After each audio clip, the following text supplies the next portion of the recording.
Min ni mana dia? Daripada. Tapi harf ni harful jar tak? Ki harful jar. Min kau betul lagi.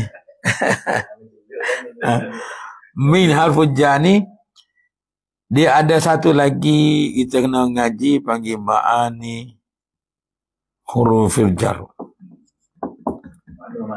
Makna-makna yang dikandungi oleh huruf jar. Min, illa, an, ala tu dah mana-mana pula. Ada makna pula. Maksudnya mana gini? Min tu mana asalnya lah. Daripada lah.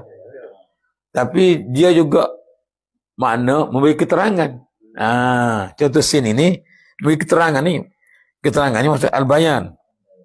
Mana min sini kita kecek harfu jar ma'nahu al-bayan.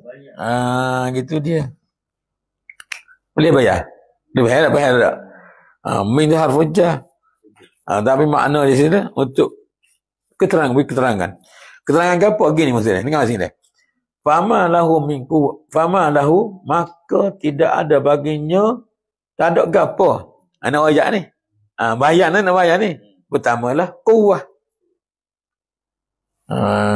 Dari segi makna mak dia. Dari segi i'rabnya min tu harfu jar lah. Sini panggil majrur. Ni panggil isim zahir majrur bi kasrah. Sebab apa? Dia majrur lah. Apa? Majrur bi harfi jar. Bi harfi jar. Wa alamatuhu al-kasrah. Gitu. Beres lah. Pada orang tu. Okay, jadi mana? Segi maksud tadi. Mana min ni nak jelaskan, nak terangkan gapo hak tak ada tu. Pertama, kekuatan. Wa dan harfu ataf. Wa harfu ataf. Harfu ataf. Wa harfu ataf. Makna dia dan.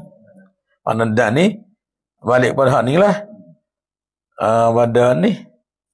Jadi lepas dia tu ni hak jenis huruf ataf ni hak ngikut belakang depan. Ma'tuf. Ataf ma'tuf. Jadi ni baca Nasiri ni.